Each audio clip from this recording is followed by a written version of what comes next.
अस्सलाम वालेकुम dear students. उम्मीद है आप सब खैरियत से होंगे।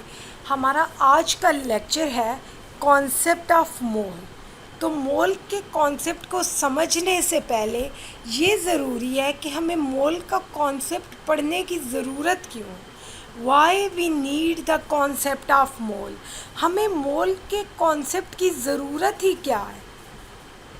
तो आप ये जानते हैं कि इस चैप्टर को जब हमने स्टार्ट किया था फंडामेंटल कॉन्सेप्ट्स को, तो फर्स्ट लेक्चर था अबाउट एटम।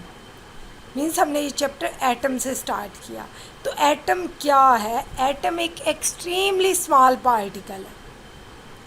किसी भी इंडिविजुअल एटम का मैस एक्सट्रीमली स्मॉल क्वांटिटी है।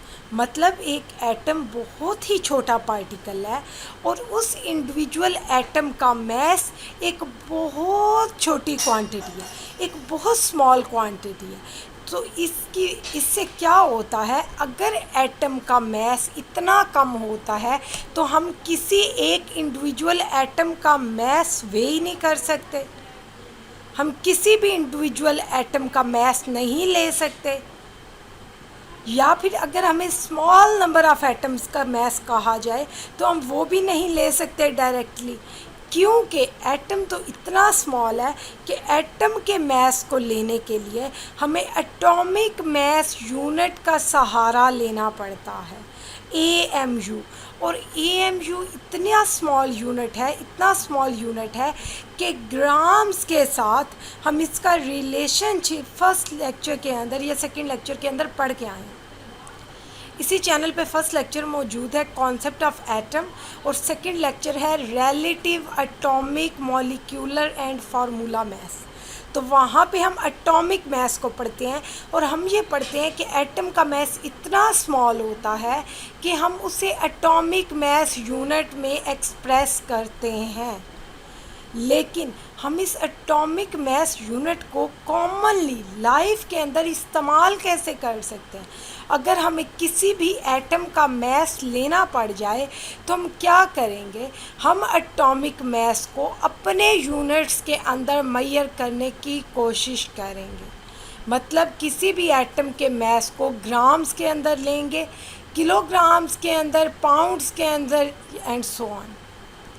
तो इसके लिए हम क्या कर रहे हैं, हम कैसे किसी एटम के मैस को, जिसके लिए यूनिट एटॉमिक मैस यूनिट दिया गया था, हम उसे ग्राम्स के अंदर एक्सप्रेस कैसे कर सकते हैं?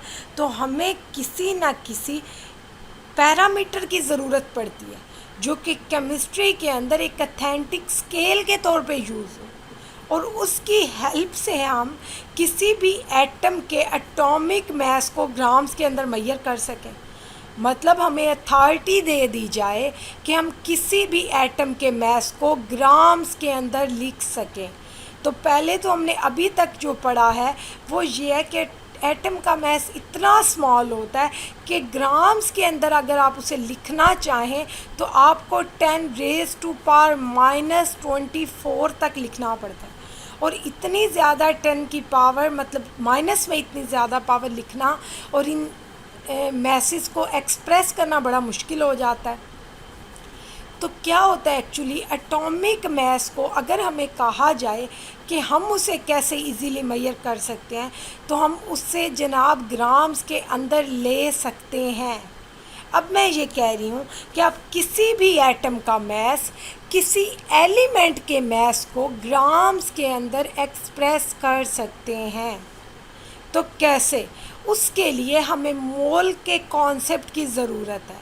मोल का कॉन्सेप्ट क्या कहता है कि अगर हमें एक एलिमेंट दे दिया जाए तो हमें क्या करना है, हमें उस एलिमेंट के एटॉमिक मैस को, मतलब हमें जो एलिमेंट दिया जाता है, जिसके लिए हम मोल का कॉन्सेप्ट यूज़ कर रहे हैं, अगर हम उसी एलिमेंट के एटॉमिक मैस को AMU में लेने की बजाय ग्राम्स के अंदर एक्सप्रेस कर देते हैं, ग्राम्स के अंदर लिख देते हैं, तो उसे हम कहेंगे 1 ग्राम एटम, या फिर इसे 1 ग्राम मोल या simply mole of that element कहेंगे।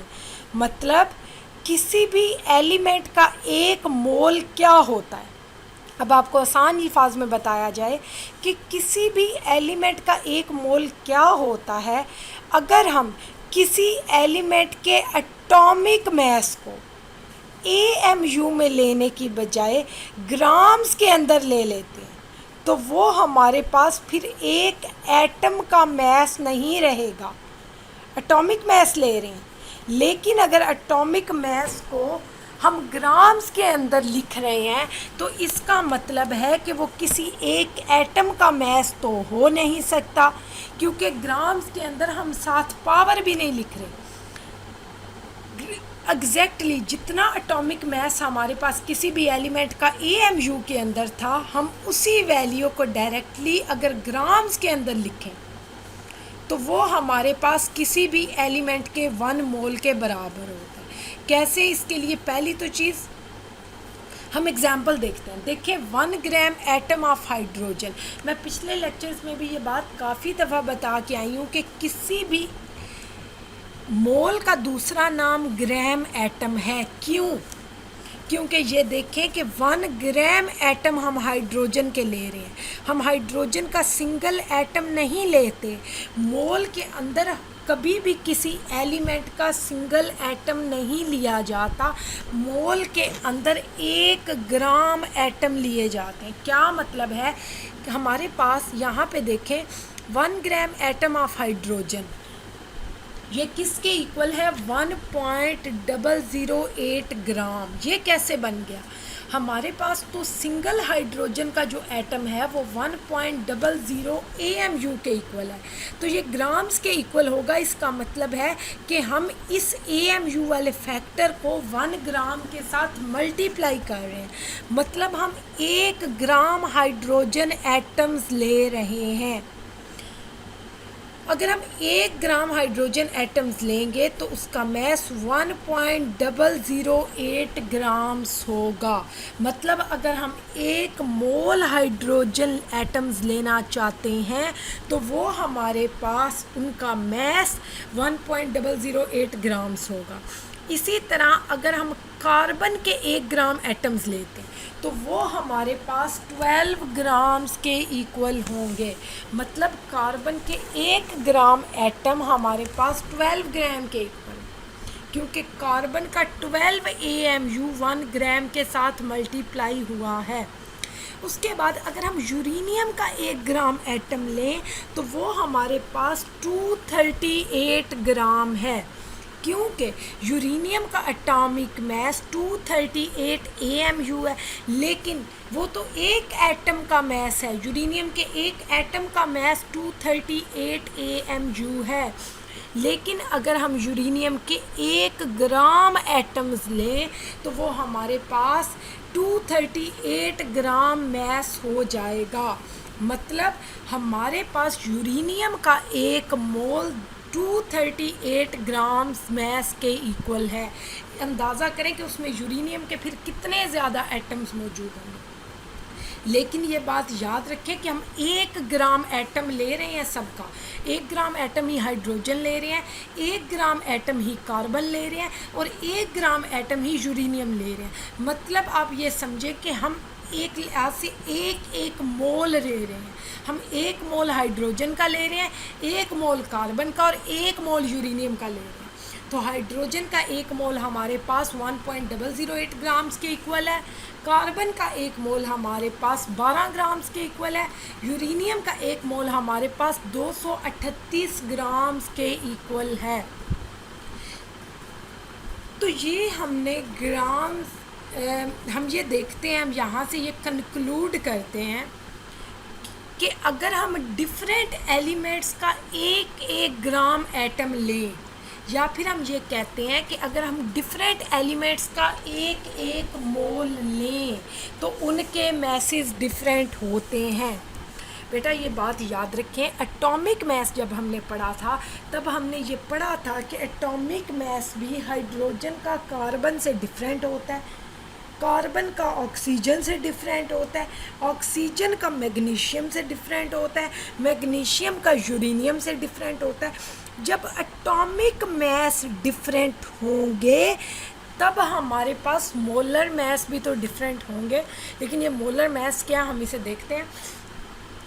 1 ग्राम एटम डिफरेंट एलिमेंट्स का जब आप लेंगे तो उसका मास डिफरेंट ही आएगा।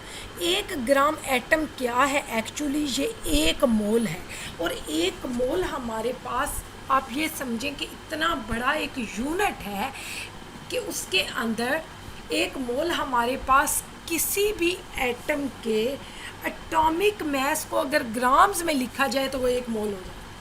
अगर किसी एटम का मास AMU में लिखा जाए तो वो एक एटम का मास ही रहता है। लेकिन अगर किसी एटम का मास ग्राम्स में लिख दिया जाए, जैसे कार्बन के 12 ग्राम ले लें, तो कार्बन के 12 ग्राम एक्चुअली एक कार्बन का एटम के बराबर नहीं होंगे, बल्कि कार्बन के 12 ग्राम कार्बन के 1 मोल के बराबर होंगे।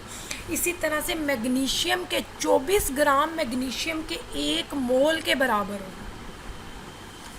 तो यहाँ पे आप ये देखें, यहाँ से आप क्या कंक्लूड करते हैं कि मैग्नीशियम का एक एटम कार्बन के एक एटम से भारी है और ट्वाइस हैवियर है, दुगना है।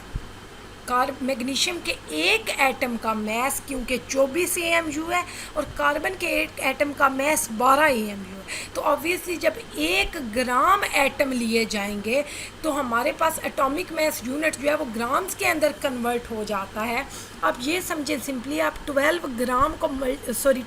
AMU को 1 ग्राम से ग्राम एटम से मल्टीप्लाई करें तो क्या होगा, आपके पास 12 ग्राम्स आ जाएंगे।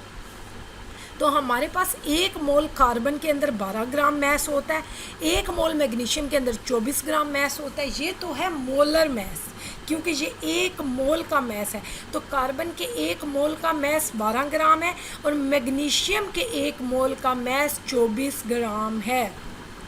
तो यहाँ पे हम ये देखें कि अगर मोलर मास के अंदर बिल्कुल ट्वाइस फ़र्क है, तो इसी तरह से अगर हम एटॉमिक लेवल पे बात करें तो एटॉमिक मास भी, क्योंकि कार्बन का 12 AMU है और मैग्नीशियम का 24 AMU है, तो आपस में क्या है कि मैग्नीशियम जो है वो ट्वाइस हैवियर है कार्बन से। तो एक और चीज़ अब हम ये कहते हैं कि हम किसी भी एलिमेंट के ग्राम एटम्स या फिर मोल्स को फाइंड आउट कैसे कर सकते हैं। मतलब हमें कैसे पता चलता है कि किसी एलिमेंट के कितने मोल्स मौजूद हैं। एक तो चीज़ हमने पढ़ ली कि 1 मोल हाइड्रोजन का इतने ग्राम्स के इक्वल है, कार्बन का 1 मोल इतने ग्राम्स के इक्वल है, यूरेनियम का 1 मोल इतने ग्राम्स के इक्वल है। लेकिन अगर हम लेबॉर्ट्री में काम कर रहे हैं और हमें इनमें से किसी भी एक एलिमेंट का कुछ मास दे दिया जाता है, चाहे वो कार्बन है, हाइड्रोजन है, यूरेनियम है, मैग्नीशियम है, कोई भी ऐसी चीज़ है, हमें उनका मास दे दिया जाता है, वो होता है गिवन मास। हमें किसी भी एलिमेंट का मास ग्राम्स में दे दिया जाए। फॉर एग्जांपल मुझे कार्बन 24 ग्राम दे दिया जाता है, ठीक, वो कार्बन चारकोल की फॉर्म में हो सकता है, वो किसी भी फॉर्म में, लेकिन प्योर फॉर्म में कार्बन दे दिया जाता है और उसका मास होता है 24 ग्राम। तो वो होगा mass of an element in grams, उस एलिमेंट का वो मास जो मुझे प्रोवाइड किया गया। अब मैं उस 24 ग्राम के अंदर नंबर ऑफ ग्राम एटम्स या फिर नंबर ऑफ मोल्स कैसे फाइंड आउट करूँगी। ज़रूरी तो नहीं है कि 24 ग्राम दिया जाए, हो सकता है मुझे 1 ग्राम कार्बन दे दिया जाए और कहा जाए कि बताओ इसके अंदर कार्बन के कितने मोल्स मौजूद हैं। तो मैं जानती हूँ कि मोल्स का दूसरा नाम ग्राम एटम्स भी है। तो मैं नंबर ऑफ़ मोल्स या फिर नंबर ऑफ़ ग्राम एटम्स कैसे फाइंड आउट करूँगी, मैं ये वाला फार्मूला यूटिलाइज़ करूँगी। नंबर ऑफ़ ग्राम एटम्स, ये वाला फार्मूला है जी, नंबर ऑफ़ ग्राम एटम्स और मोल्स ऑफ एन एलिमेंट। किसी भी एक एलिमेंट के नंबर ऑफ़ ग्राम एटम्स या मोल्स फाइंड आउट करने के लिए उस एलिमेंट का जो मास ग्राम्स के अंदर मुझे दिया गया, ये भी हो सकता है कि मुझे किलोग्राम के अंदर किसी चीज़ का मास दे दिया जाए और कहा जाए कि इसके मोल्स फाइंड आउट करें। तो मुझे पहले किलोग्राम को ग्राम में कन्वर्ट करना है, क्योंकि मेरे फार्मूले के अंदर जो वैल्यू पुट होगी वो ग्राम्स के अंदर है। तो पहले उस एलिमेंट के मास को ग्राम्स में कन्वर्ट करना है। उसके बाद करना क्या है, आपने उस वैल्यू को डिवाइड कर देना है उसी एलिमेंट के मोलर मास से। अब किसी भी एलिमेंट का मोलर मास कितना होता है? हाइड्रोजन का मोलर मास है 1.008 ग्राम, क्योंकि ये हाइड्रोजन के एक मोल का मास है, इसलिए हम कहते हैं this is the molar mass of hydrogen. अब ये बात बहुत क्लियर हो गई होगी। बेटा एक बात मैं दोबारा बता दूं कि हमें मोल के कॉन्सेप्ट की ज़रूरत ही क्यों थी, क्योंकि हम बहुत छोटे एटम को वे ही नहीं कर सकते थे लेबॉर्ट्री के अंदर। अगर हमें 2, 3, 4, 5, 10 एटम भी दे दिए जाते तो हमारे लिए ये पॉसिबल ही नहीं था कि हम लेबॉर्ट्री के वेइंग बैलेंस के ऊपर रख के उस एटम्स को वे कर लें, उनका मास फाइंड आउट कर लें। तो इसके लिए क्या किया जाता है, हमें एक विजिबल क्वांटिटी दी जाती है, मतलब ऐसी क्वांटिटी जो हमें नज़र आ रही होती है। हमें इतने ज़्यादा, हम कहते हैं ना कि एटम्स का एक पूरा आपको कहा जाता है कि इतने ज़्यादा एटम्स आपको दे दिए जाते हैं कि आप उन्हें, वो इकट्ठे होते हैं तो आप उन्हें देख सकते हैं। किसी भी चीज़ का मास है तो उसके अंदर नंबर ऑफ़ एटम्स मौजूद होते हैं। आपको किसी भी एलिमेंट का मास दे दिया जाए, मतलब आपको 1 ग्राम कार्बन दे दिया जाए या 1 ग्राम हाइड्रोजन है, 1 ग्राम आपके पास यूरेनियम है, आपको कोई भी ऐसी चीज़ दे दी जाए, सोडियम मेटल है तो आपको 1 ग्राम सोडियम मेटल दे दी जाए लेबॉर्ट्री के अंदर, और कहा जाए कि इसके अंदर बताएं कितने मोल्स सोडियम के मौजूद हैं, क्योंकि आप अभी एटम्स नहीं बता सकते। अभी आपने वो चीज़ तो पढ़ी ही नहीं कि आपको कुछ मैथ्स दे दिया जाए और आपको कहा जाए कि इसके अंदर बताएं कितने एटम्स हैं, क्योंकि आप तो अभी तक ये पढ़ते आए हैं कि एटम इतना छोटा है, हम उसे देख नहीं सकते, हमारे लिए उसे वे करना बड़ा मुश्किल है। एक अकेले एटम को डील करना ऑब्वियसली बहुत मुश्किल है। तो हम क्या करते हैं, नंबर ऑफ़ एटम्स, हमें ढेर सारे एटम्स इकट्ठे दे दिए जाते हैं, तो हमें उन्हें एटम्स की हमें नहीं पता होता वो काउंटिंग में कितने एटम्स हैं। तो हमें क्या किया जाता है, हमें किसी भी एलिमेंट का मास दिया जाता है, हमें ये कहा जाता है 1 ग्राम ये चीज़ ले लें और इस 1 ग्राम के अंदर बताएं कि कितने मोल्स मौजूद हैं, क्योंकि अभी हम नंबर ऑफ़ एटम्स फाइंड करने के लिए एलिजिबल ही नहीं है। अभी हम जो लेक्चर पढ़ रहे हैं उस लेक्चर के अंदर हमने ये कहा कि एक मोल का कॉन्सेप्ट दिया गया था, तो इस मोल के कॉन्सेप्ट की यूटिलाइजेशन क्या है? बेटा इस मोल के कॉन्सेप्ट का बहुत फ़ायदा है। अगर आप किसी भी एलिमेंट के number of moles find out कर सकते हैं ना, तो आप फिर उस एलिमेंट के अंदर पाए जाने वाले एटम्स की तादाद भी बता सकते हैं। आप इस काबिल हो जाते हैं कि अगर आपको किसी भी एलिमेंट के नंबर ऑफ़ मोल्स या नंबर ऑफ़ ग्राम एटम्स मालूम कर सकें आप, जो कि इस फार्मूले से ऑब्वियसली आप मालूम कर सकते हैं। ये जो रेड कलर का मैंने फार्मूला लिखा हुआ है कि आप किसी भी एलिमेंट के मोल्स या फिर ग्राम एटम्स जिन्हें कहा जाता है, अगर आप वो फाइंड करने के लिए एलिजिबल होते हैं, आपको ये फार्मूला अप्लाई करना आ जाता है, तो आपको अगर किसी भी सब्सटेंस का मास दे दिया जाए तो आप उसके अंदर मौजूद नंबर ऑफ़ एटम्स के बारे में भी मालूमात दे सकते हैं। इसका मतलब है कि आपकी एटम्स तक अप्रोच हो जाएगी, लेकिन उसके लिए पहले मोल के कॉन्सेप्ट को अच्छे तरीके से समझना ज़रूरी है।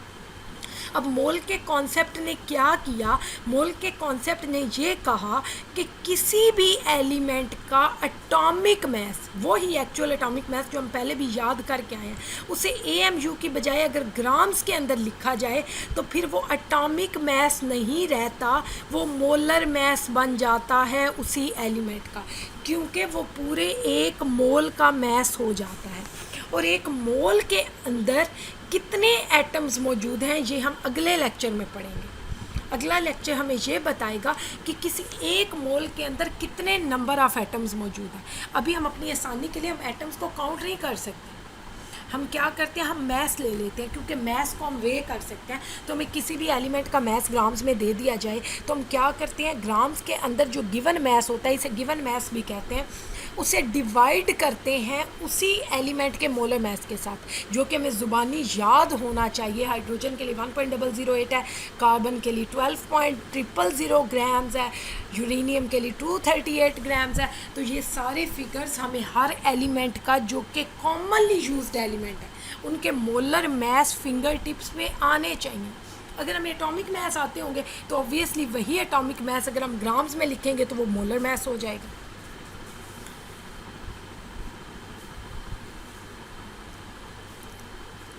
तो हम ये कहते हैं क्योंकि हर एलिमेंट का एटॉमिक मास डिफरेंट होता है, तो हर एलिमेंट का मोलर मास भी एक दूसरे से डिफरेंट होगा। क्योंकि मोलर मास क्या है, एक्चुअली एटॉमिक मास को अगर हम ग्राम्स में लिखते हैं तो वो हमारे पास मोलर मास है।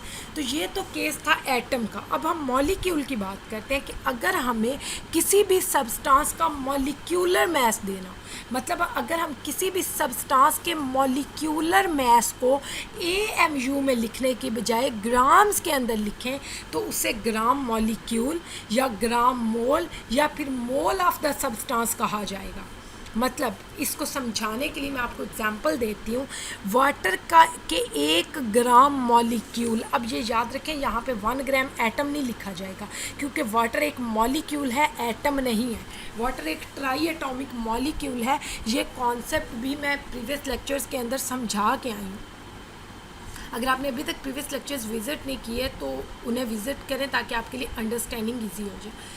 वाटर एक मॉलिक्यूल है, तो वाटर का 1 ग्राम मॉलिक्यूल, क्योंकि वाटर एक मॉलिक्यूल है तो इसका 1 ग्राम किसके इक्वल होगा, 18 ग्राम्स के इक्वल, क्योंकि वाटर का एक एटम 18 AMU के इक्वल था। ये हम पढ़ के आए हैं।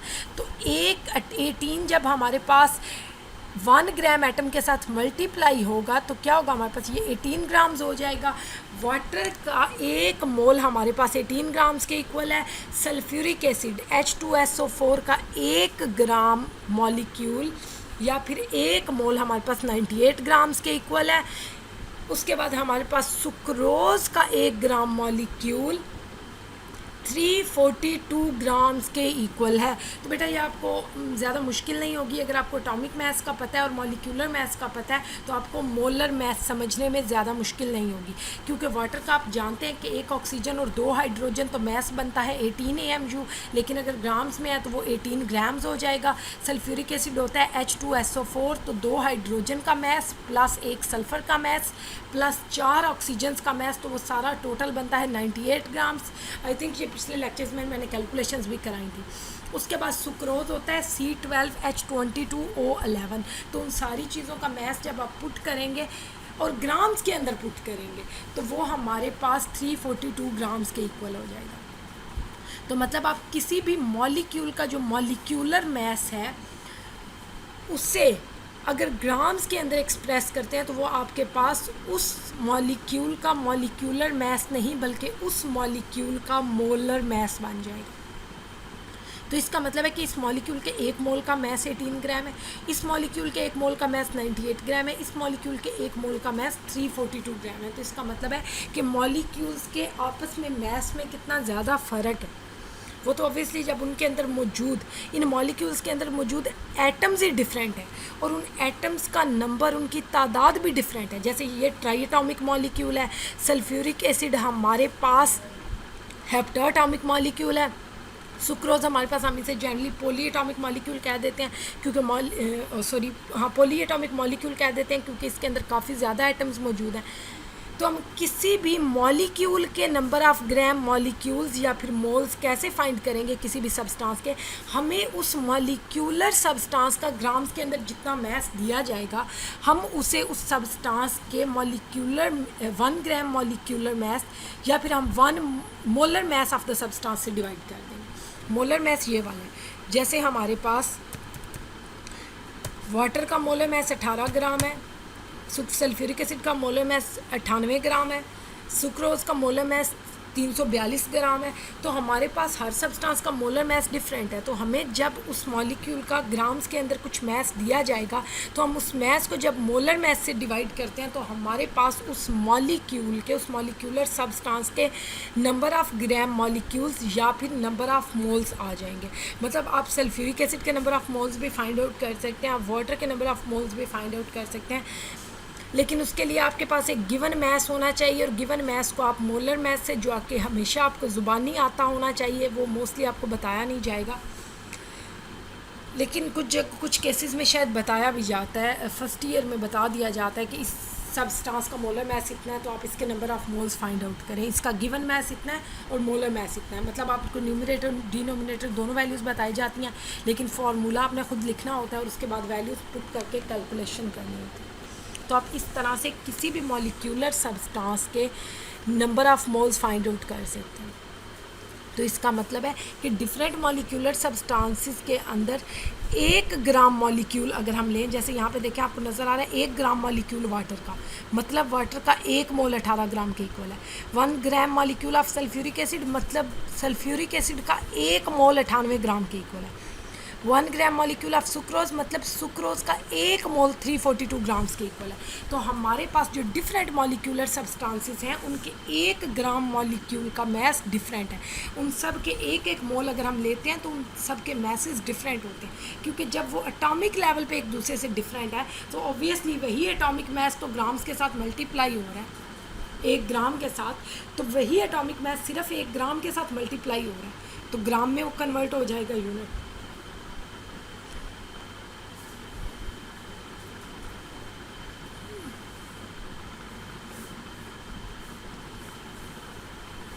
तो हम क्या करते हैं, अगर हम आयोनिक कंपाउंड्स की बात करें तो हम आयोनिक कंपाउंड का फार्मूला यूनिट मैस लेते हैं। अब ना तो हम एटॉमिक मैस लेते हैं ना हम मॉलिक्यूलर मैस ले सकते हैं।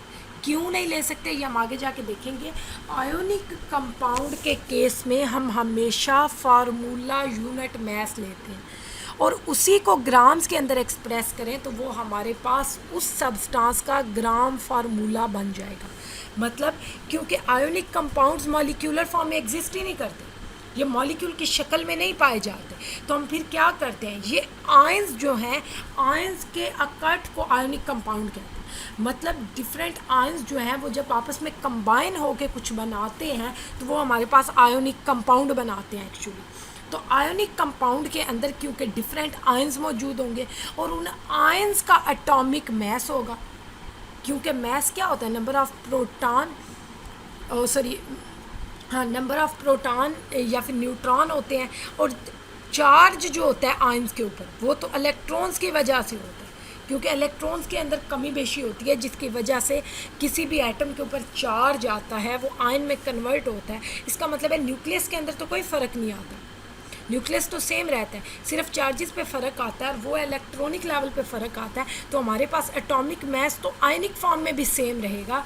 तो हम इंडिविजुअल आयंस, जैसे हमारे पास एक सोडियम आयन है एक सल्फेट आयन है, तो हम उन आयंस के एटॉमिक मैसेस को देखते हैं तो उससे हमारे पास ग्राम फार्मूला मैस आ जाता है, ग्राम फार्मूला, और इसे हम ग्राम मोल या सिंपली मोल भी कहते हैं। कैसे फार्मूला से पहले मैं एग्जांपल्स बताऊंगी। जैसे 1 ग्राम फार्मूला ऑफ NaCl, तो NaCl एक आयोनिक कंपाउंड है। ये बना हुआ किससे है, Na पॉजिटिव और Cl नेगेटिव से। तो Na पॉजिटिव का मैस हमारे पास अगर हम मोलर मैस कहें तो वो है हमारे पास 23 ग्राम्स, और क्लोरीन का मोलर मैस है 35.5 ग्राम।